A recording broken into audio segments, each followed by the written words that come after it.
snake, like, seems like every invasive species we get on Guam is like a really tricky one. Oh, yeah. And the tree snakes here behave like no other tree snakes in the world. They can climb smooth poles all the way up. Oh, wow. They've devised a behavior that lets them climb the telephone poles and shit.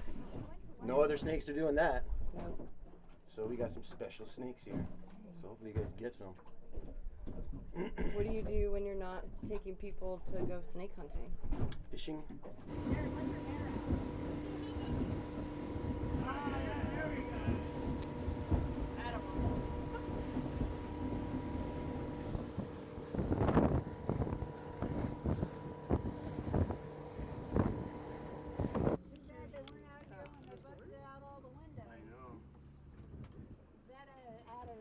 Degree of destruction. What was the last thing they could do? Yeah, well, they can start it on fire. They already did that. Yeah. I put it out. I'm the one that put the fire out. Thank you very much. Yeah, there's still plenty left to burn.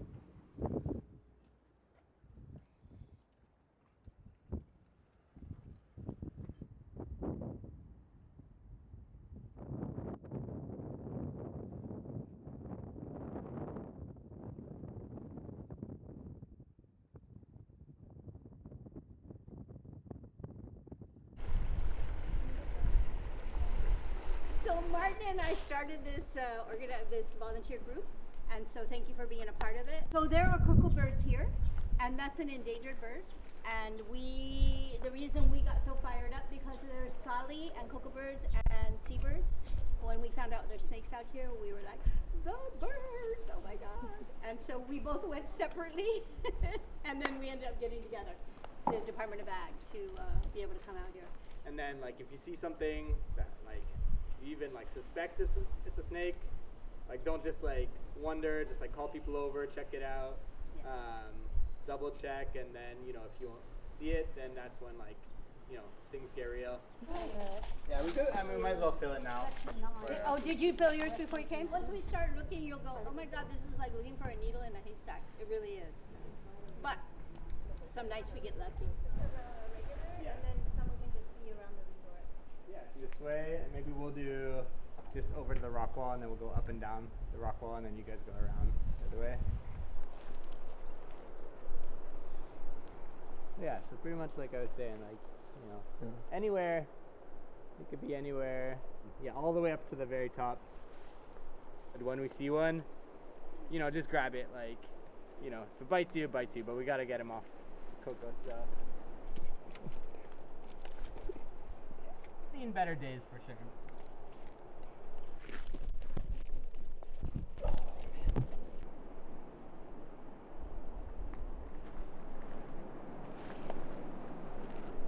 Where are they? There's a snake anywhere.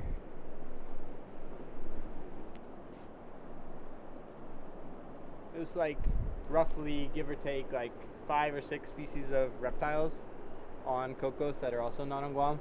Then 2 of those geckos, and then 2-3 other lizards that are on Cocos only and not on Guam, and like one of them is federally listed too. So yeah, a lot of stuff on Cocos that's like, yeah, pretty unique.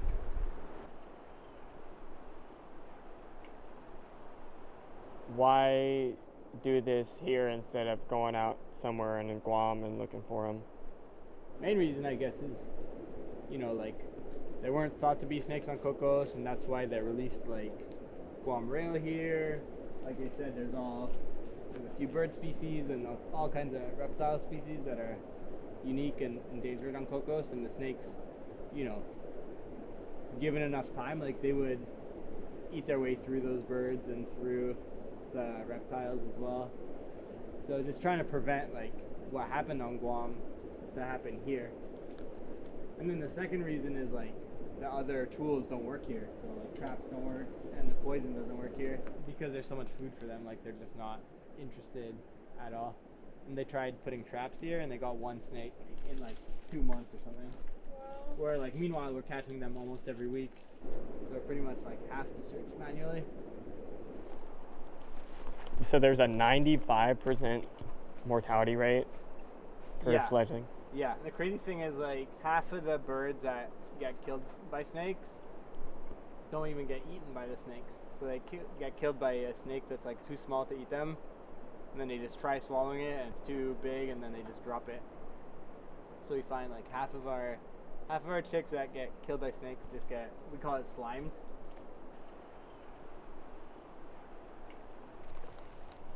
Oh, he did not even want to try to run. The toads are invasive too? Yeah. Huh. Yeah. Cane toads are really bad, like all over the world. Do I just grab him with my hand and all right, come here.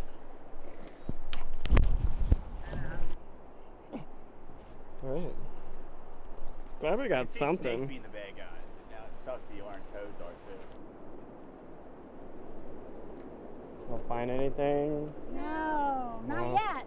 Not yet. The night is young. We found like 4. Snakes? No. Oh. I found 2 toads. Okay, good. I only have 1 toad. Can I tell them, Martin? Martin, can I tell them? I No. used to tell everybody. Martin used to smash the toads. Yeah. And I just- No, I'm not ashamed. And toads are my spirit animal. So basically, I was crushing Linda's My spirit. man.